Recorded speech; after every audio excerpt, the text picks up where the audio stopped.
प्यारी सात संगत जी, राधा स्वामी जी।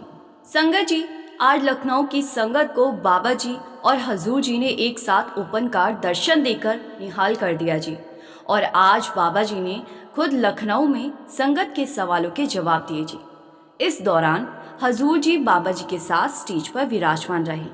आज एक लड़के ने बाबा जी को कहा कि बाबा जी, मैं आपके साथ फोटो खिंचवाना चाहता हूँ। तो बाबा जी ने जो जवाब दिया वो सुनने लायक था जी। इसी वीडियो में हम आपको आज 28 फरवरी लखनऊ के सभी सवाल जवाब सुनाने जा रहे हैं जी। आज लखनऊ के मोहन लाल गंज सेंटर का कार्यक्रम इस प्रकार रहा कि लगभग आधे घंटे तक पाठी जी ने सत्संग किया। उन्होंने कबीर साहिब की बानी भक्ति का मार्ग विषय पर सत्संग फरमाया जी। इसके बाद बाबा जी ने संगत के प्रश्नों के उत्तर दिए जी। आज प्रश्नोत्तर का क्रम अपेक्षाकृत छोटा रहा। उत्तर संक्षिप्त थे, कोई लंबा चौड़ा विवरण नहीं दिया गया। लगभग 45 मिनट के भीतर प्रश्नोत्तर और शब्द कार्यक्रम संपन्न हो गया जी। उसके बाद बाबा जी और हजूर जी ने खुली गाड़ी में बैठकर संगत को दर्शन दिए। अब हम आपको आज पूछे गए कुछ महत्वपूर्ण प्रश्नों के बारे में बताने जा रहे हैं। निवेदन है कि उन्हें आप ध्यान से सुने जी। सबसे पहले एक युवक जो कि बिहार से आया हुआ था, उसने बाबा जी के सामने खड़ा हुआ। उसने बताया कि वो बिहार में ही सत्संग घर जाता है।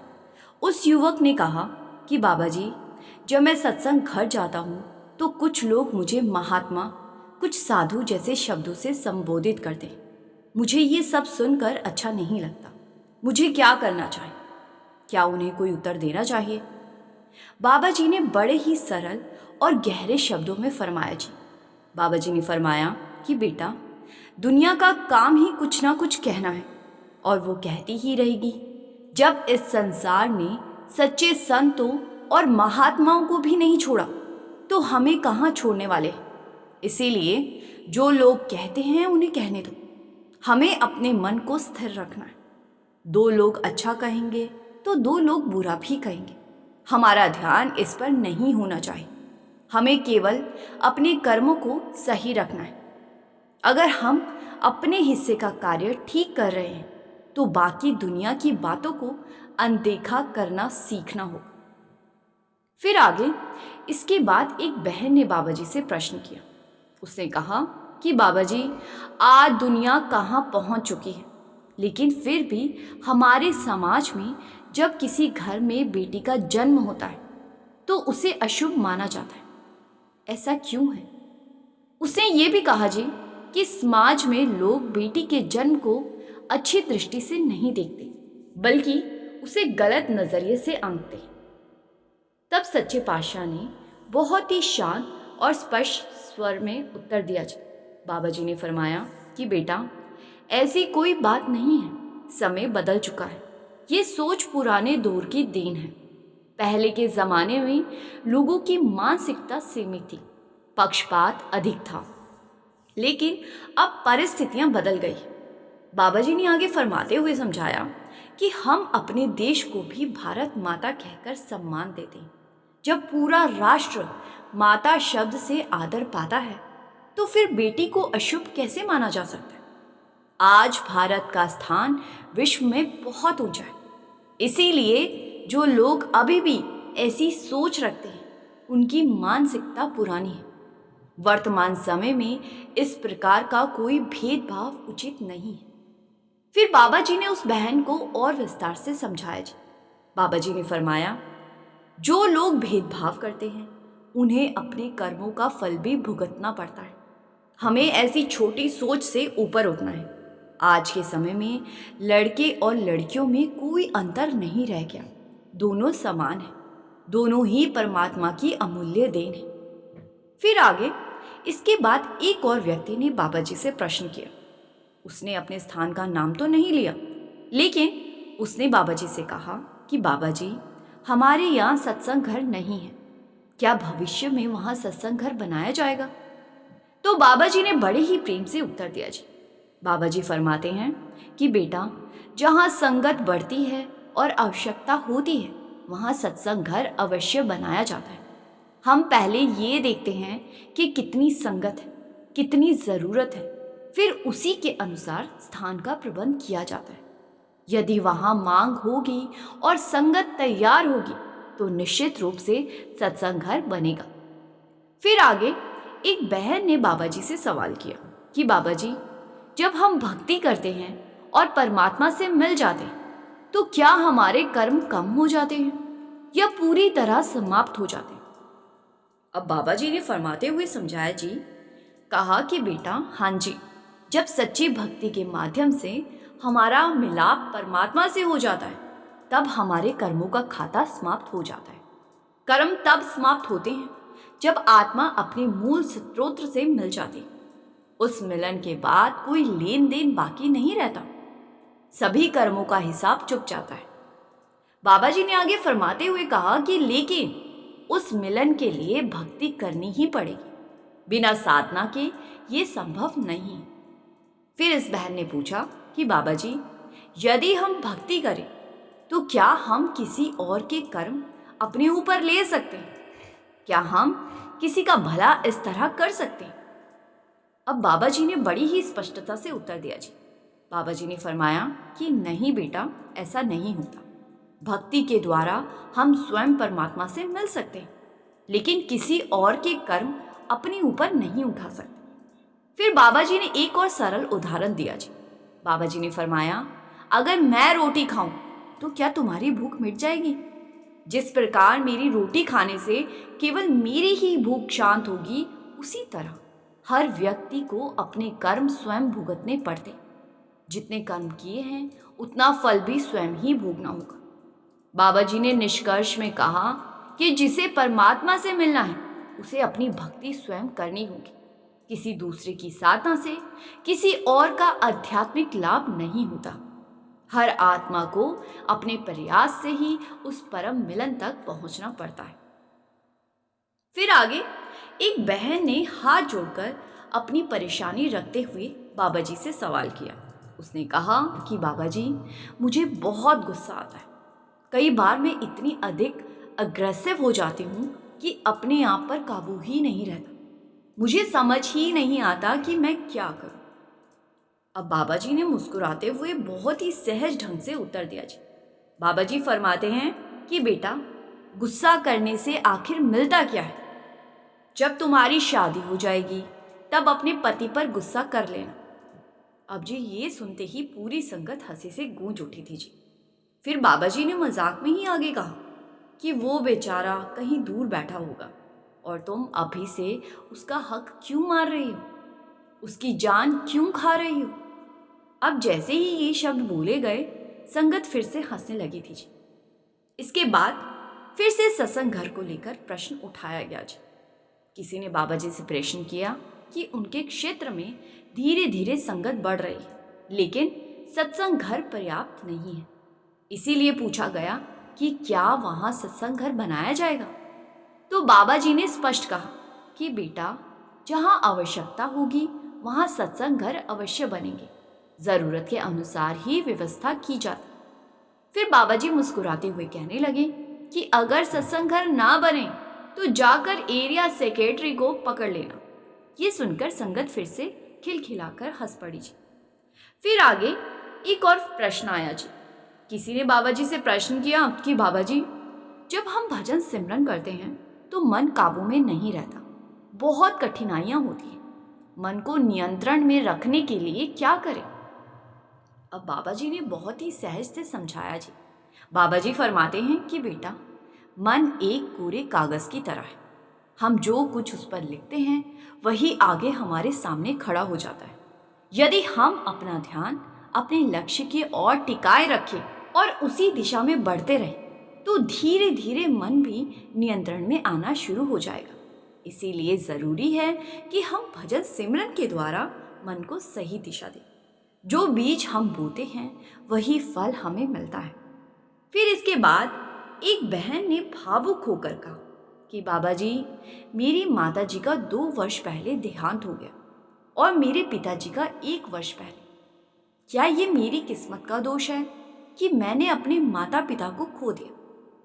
अब बाबा जी ने बड़े ही करुणा भरे स्वरों में समझाया जी।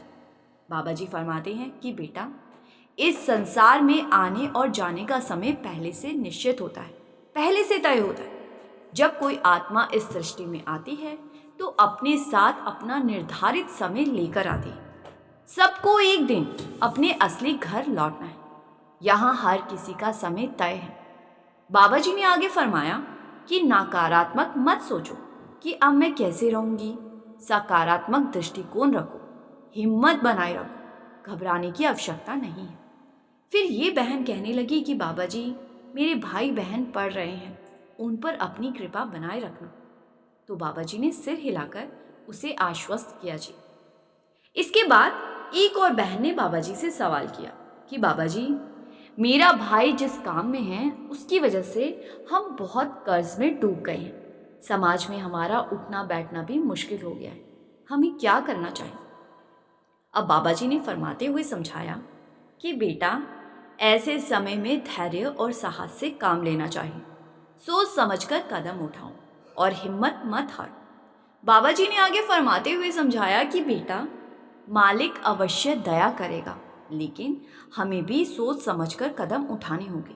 ये देखना होगा कि आगे हम कौन सा निर्णय लें, किस प्रकार अपने हालात सुधारें और कर्ज को धीरे धीरे कैसे कम करें।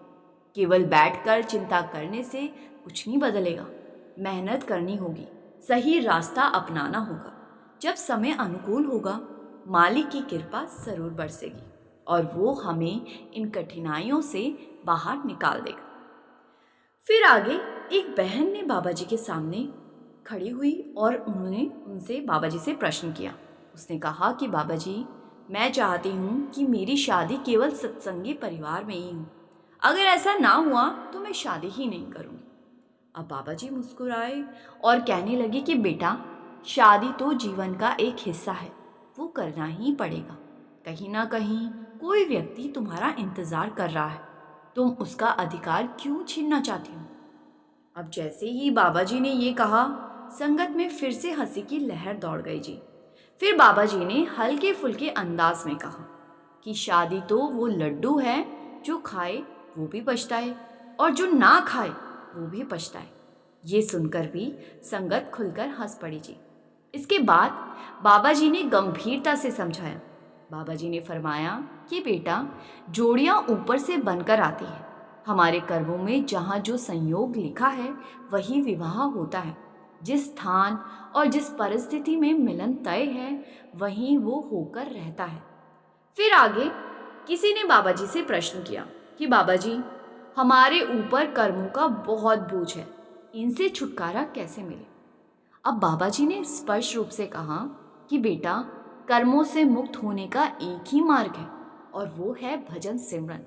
शब्द कर्म की रेख मिटाए, शब्द शब्द से जाए मिलाए। शब्द की कमाई के द्वारा ही हम अपने कर्मों का अंत कर सकते हैं और उस मालिक से मिलाप कर सकते हैं। फिर आगे एक युवक ने बाबा जी से प्रश्न किया। उसने कहा कि बाबा जी, क्या सचमुच वही होता है जो कर्मों में लिखा है? मेरी माँ कहती है कि जो भाग्य में लिखा है उससे ना अधिक होता है ना कम होता है। क्या ये सही है? तो बाबा जी ने फरमाते हुए उत्तर दिया कि बेटा, तुम्हारी माँ एकदम सही बोलती हैं। कर्म हमें एक निश्चित स्थिति तक ले जाकर खड़ा कर देते हैं, लेकिन उसके बाद हम क्या निर्णय लेते हैं ये हमारे ऊपर निर्भर करता है। परिस्थितियाँ सामने आ जाती हैं, पर उसे किस प्रकार स्वीकार करना है और आगे कौन सा कदम उठाना है ये हमारी समझ और प्रयास पर आधारित होता है। बाबा जी ने एक बड़ा सुंदर उदाहरण देते हुए फरमाया जी। बाबा जी ने कहा कि जैसे ताश के पत्ते बांट दिए जाते हैं, कभी पत्ते अच्छे मिलते हैं, कभी कमज़ोर, लेकिन अगर खेलने का तरीका सही हो, चाल समझदारी से चली जाए तो कमज़ोर पत्तों के साथ भी बाजी जीती जा सकती है। उसी प्रकार यदि किस्मत हमें किसी मुकाम पर लाकर खड़ा कर दे तो समझदारी, मेहनत और सकारात्मक सोच के द्वारा हम बुरे से बुरे हालात से निकलकर बेहतर स्थिति तक पहुंच सकते हैं, अपने लक्ष्य को हासिल कर सकते हैं। और फिर आगे एक बहन ने बाबा जी से प्रश्न किया। इस बहन ने निवेदन करते हुए कहा कि बाबा जी, मेरा भाई बहुत परेशान रहता है, उस पर कृपा कीजिए। अब बाबा जी ने फरमाया कि बेटा, मालिक दया अवश्य करेगा। हम कर्म करते हैं, कभी अच्छे तो कभी बुरे, पर चाहे हमारे कर्म जैसे भी हो, मालिक की मेहर हमेशा बनी रहती है। फिर आगे एक बहन ने बाबा जी से प्रश्न किया। उसने कहा कि बाबा जी, मेरी माताजी पिछले 8-9 वर्षों से बीमार हैं। वो भजन सिमरन नहीं कर पाते। अब बाबा जी ने बड़े प्रेम से उत्तर दिया जी। बाबा जी फरमाते हैं कि बेटा, कोई बात नहीं, जितना संभव हो उतना अवश्य करें। प्रयास में कमी नहीं आनी चाहिए। हमें अपनी ओर से पूरी कोशिश करनी चाहिए, बाकी सब उसकी कृपा पर छोड़ देना चाहिए। फिर आगे इसके बाद किसी ने बाबा जी से प्रश्न किया। इसने कहा कि बाबा जी, हम मेहनत तो करते हैं, लेकिन जिस परिणाम की आशा रखते हैं वो नहीं मिलता। जिन ऊंचाइयों तक पहुंचना चाहते हैं वहां पहुंच ही नहीं पाते। तब हमें क्या करना चाहिए? अब बाबा जी ने फरमाते हुए समझाया कि बेटा, हमें अपना कर्तव्य सही ढंग से निभाते रहना चाहिए।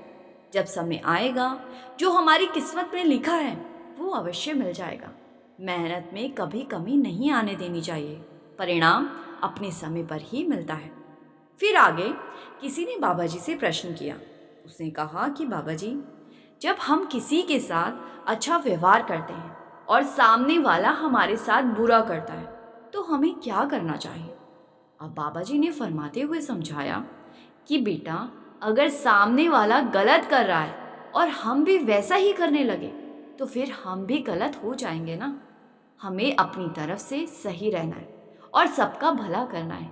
यदि कोई हमारे बारे में कुछ कहता भी है तो उसे अनदेखा करने की कोशिश करनी चाहिए। फिर इसके बाद एक लड़की ने बाबा जी से प्रश्न किया। उसने कहा कि बाबा जी, मेरा पढ़ाई में मन ही नहीं लगता। अब बाबा जी मुस्कुराकर कहने लगे, तो फिर कहाँ लगता है? अब ये सुनते ही पूरी संगत हंस पड़ी जी। फिर बाबा जी ने गंभीरता से कहा कि बेटा, अगर हम पढ़ाई नहीं करेंगे तो आगे कैसे बढ़ेंगे? शिक्षा बहुत ही आवश्यक है। जब विवाह होगा, माता पिता तुम्हें दूसरे घर भेज देंगे। इसीलिए अभी अपने पैरों पर खड़ा होना सीखो। जब तुम मेहनत करोगी, पढ़ाई पूरी करोगी, तभी माता पिता भी खुश होंगे। यदि आज परिश्रम नहीं किया तो जीवन भर दूसरों पर निर्भर रहना पड़ेगा। आज की मेहनत भविष्य को संवार देती है। इसलिए बेटा, सोचो और समझदारी से निर्णय लो। फिर इसके बाद एक भाई ने बाबा जी से प्रश्न किया। इस भाई ने पूछा कि बाबा जी, हम Mother's Day, Father's Day, Valentine Day जैसे दिन मनाते हैं। क्या हमें ये विशेष दिन मनाने चाहिए? अब बाबा जी ने उत्तर दिया। बाबा जी ने फरमाया, बेटा, ये सब हमने अपनी खुशी के लिए बनाए हुए हैं। ये मन की प्रसन्नता के लिए होते। लेकिन यदि हम अपने माता पिता से सचमुच प्रेम करते हैं, तो क्या उस प्रेम के लिए किसी विशेष दिन की आवश्यकता है? क्या हमें एक ही दिन प्यार दिखाना चाहिए और बाकी पूरे वर्ष भूल जाना चाहिए? बेटा, सच्चा प्रेम तो हर दिन, हर क्षण, हर समय पर होना चाहिए। किसी एक तारीख तक सीमित नहीं होना चाहिए। फिर आगे इसके बाद एक भाई ने बाबा जी से प्रश्न किया। इसने कहा कि बाबा जी, पुराने समय में माताएं चूल्हे पर खाना बनाती थी। घर में यदि झगड़ा भी हो जाता, पति डांट भी देता या मार भी देता, तब भी वो चुप रहती थी और घर का वातावरण खराब नहीं होने देती थी। उस समय परिवार टिके रहते थे। तलाक जैसी बातें होती ही नहीं थी। लेकिन आजकल की बहुएं छोटी छोटी बात पर झगड़ पड़ती है। कुछ कह दो तो तुरंत विवाद बढ़ जाता है। यहाँ तक कि तलाक तक बात पहुँच जाती है। आज तो गैस सिलेंडर है, रसोई की सुविधाएं हैं, बच्चे अच्छे स्कूलों में पढ़ते हैं, हर तरह की सुविधाएं उपलब्ध हैं। फिर भी शांति क्यों नहीं है? और अगर कुछ कहा जाए तो वो अपने माता पिता से शिकायत करने लगती है। कभी कभी तो आपका ही हवाला देने लगती है कि बाबा जी ऐसा कहते हैं, बाबा जी वैसा कहते हैं। अब हमारा समय है, ऐसे में हमें क्या करना चाहिए? अब बाबा जी ने मुस्कुराकर इस बात को बहुत ही हल्के अंदाज में समझाया। बाबा जी ने फरमाया कि बेटा, पहले आप लोगों ने खूब राज किया, अब उनकी बारी है। ये सुनते ही संगत में विशेषकर महिलाओं की ओर से हंसी की गूंज उठी जी। फिर बाबा जी ने हंसते हुए फरमाया कि बेटा, अब वो तुमसे खाना भी बनवाएंगी, होटल भी ले जाएंगी और कहेंगी कि मुझे खाना खिलाओ। साथ में ये भी कहेगी कि झाड़ू पोछा भी लगा दो। अब जैसे ही उन्होंने झाड़ू पोछा लगाने वाली बात कही जी, पूरी संगत हंसी से भर उठी थी जी। पूरा पंडाल हंसी का माहौल बन चुका था जी। बाबा जी ने आगे मजाकिया अंदाज में फिर कहा कि बर्तन भी मांजने पड़ेंगे। अब ये सुनकर तो संगत फिर से हंसने लगी थी जी। फिर आगे एक लड़की ने बाबा जी से निवेदन करते हुए प्रश्न किया।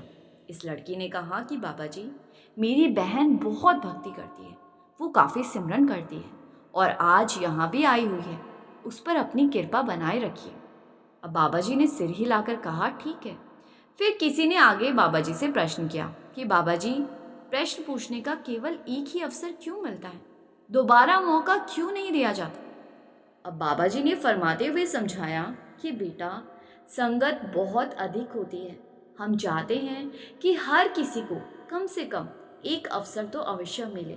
जब सभी को एक एक बार मौका मिल जाएगा तब फिर दोबारा भी वही अवसर दिया जाएगा और दिया जा सकता है।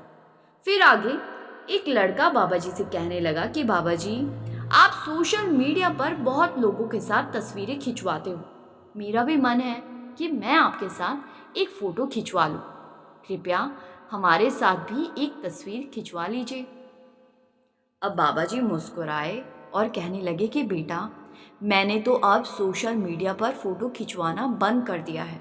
अब तो तुम्हें हजूर जी के साथ ही फ़ोटो खिंचवानी पड़ेगी। अब जैसे ही बाबा जी ने ये कहा, संगत ज़ोर ज़ोर से हंस पड़ी जी और हजूर जी के चेहरे पर भी एक बड़ी मुस्कान आ गई जी। फिर बाबा जी ने आगे कहा कि बेटा, पहले कभी कभी तस्वीरें खिंचवा लेता था, लेकिन अब नहीं खिंचवाऊंगा। ये युवक फिर से आग्रह करने लगा कि नहीं बाबा जी, आप तो अभी भी फ़ोटो खिंचवाते हो, सबके साथ खिंचवा लेते हो, तो हमारे साथ भी एक हो जाए। तो बाबा जी ने हंसते हुए कहा, फिर वही कहा, अब तो तस्वीरें हजूर जी ही खिंचवाएंगे, मैंने तो बंद कर दी है। अब ये सुनकर संगत फिर से हंसी से गूंज उठी जी। इसके बाद एक भाई ने बाबा जी से प्रश्न किया। इस भाई ने कहा कि बाबा जी, हम अपनी माता जी को रोकते हैं कि आप सेवा पर मत जाया करो, लेकिन वो ज़बरदस्ती चली जाती है और घर के कामों पर ध्यान ही नहीं देती। क्या ये ठीक है? अब बाबा जी ने फरमाते हुए समझाया कि बेटा, अगर वो सेवा पर जाती है तो घर में आप भी तो अपनी मनमर्जी करते होंगे ना। आपके पिताजी भी कुछ इच्छाएं रखते होंगे। अगर उन्हें सत्संग घर जाकर सुकून मिलता है तो ये बहुत अच्छी बात है। यदि किसी को वहां से मानसिक शांति मिलती है तो उसे जाने देना चाहिए। तभी यही युवक मुस्कुराकर कहने लगा कि बाबा जी, आप तो अब हमारे पक्ष में बात ही नहीं करते हो, हमेशा बहनों का साथ देते हो। अगर आप हमारा साथ नहीं दोगे तो कौन देगा? अब बाबा जी इस पर हंस पड़े और कहने लगे, मैं तो बहनों का ही साथ दूंगा, अब चाहे कुछ भी हो, तुम्हारा साथ नहीं दूंगा। तुम लोग बहुत राज कर चुके हो। जैसे ही ये वाक्य निकला, संगत विशेषकर महिलाओं की ओर से जोरदार हंसी सुनाई दी जी। पूरा माहौल बेहद खुशगवार हो गया जी। फिर आगे एक भाई ने बाबा जी से प्रश्न किया। इसने कहा कि बाबा जी, आजकल जिंदगी इतनी उलझ गई है कि समझ ही नहीं आता पहले किस दर्द की दवा करें। घर में बुजुर्ग बीमार है, बच्चों की पढ़ाई की चिंता है, कारोबार ठीक से नहीं चल रहा, ऊपर से मेरी खुद की सेहत भी डगमगाने लगती है। जब जब बीमारी आती है मन में डर बैठ जाता है। कभी लगता है कि मालिक से दुआ मांग ले कि ये तकलीफ दूर हो जाए, तो कभी लगता है शायद ये भी कोई परीक्षा है। ऐसे हालात में हमें क्या करना चाहिए? क्या हम मालिक से अपनी तकलीफ़ें दूर करने की अरदास करें या चुपचाप सहन करते रहें? अब बाबा जी ने मुस्कुराकर फरमाते हुए समझाया कि बेटा, मालिक से अरदास करने की ज़रूरत तो तब होनी चाहिए ना जब मालिक हमारी अवस्था को जानता ना हो। मालिक को सब कुछ पता है और यहाँ मालिक ने हमें कर्मों का हिसाब देने और यहाँ इस संसार में सीखने के लिए भेजा है। संसार में एक भी ऐसा इंसान नहीं है जो ये कह दे कि उसने कभी दुख नहीं देखा, हमेशा सुख ही सुख देखा है। बाबा जी ने आगे फरमाया कि देखो बेटा, अगर इंसान को सब कुछ ठीक ठाक मिलता रहे तो वो मालिक को भूलने में देर नहीं लगाता। जब तक गाड़ी स्मूथ चलती है कोई ड्राइवर भगवान को याद नहीं करता, लेकिन जैसे ही ब्रेक काम ना करे तुरंत मालिक याद आ जाता है। ये जिंदगी भी एक सफ़र है बेटा, यहाँ कभी सुख आएंगे तो कभी दुख आएंगे, लेकिन हमें हर हाल में मालिक का शुक्राना करना है, मालिक का शुक्रिया अदा करना है, क्योंकि दुख देकर मालिक हमारे ही किसी ना किसी कर्म का हिसाब कर रहा होता है।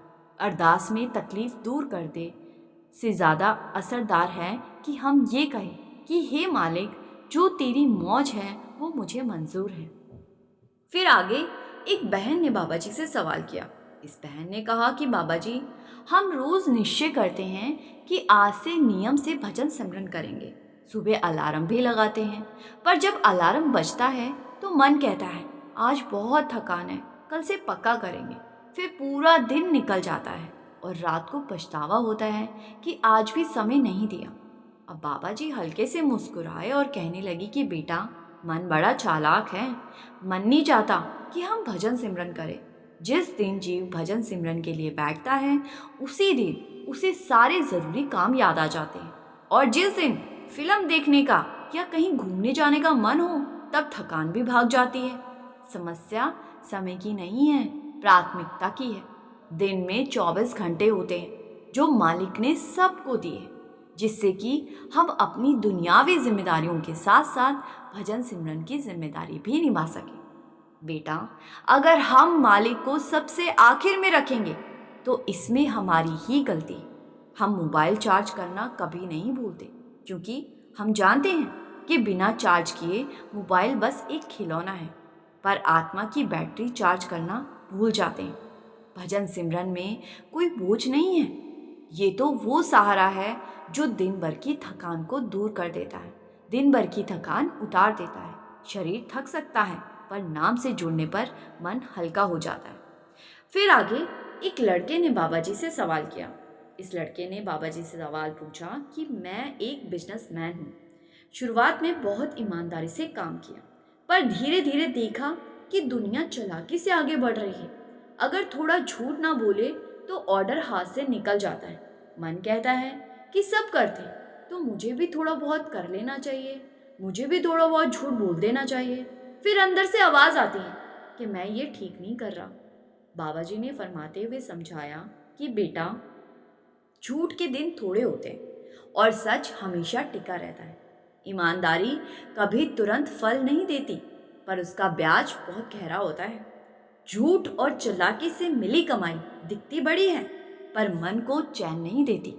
एक ईमानदार इंसान को ये डर कभी नहीं सताता कि उसका झूठ या उसकी बेईमानी पकड़ी गई तो क्या होगा, लेकिन एक बेईमान इंसान के मन में 24 घंटे ये डर घूमता है कि कल को झूठ सामने आ गया तो उसका क्या होगा।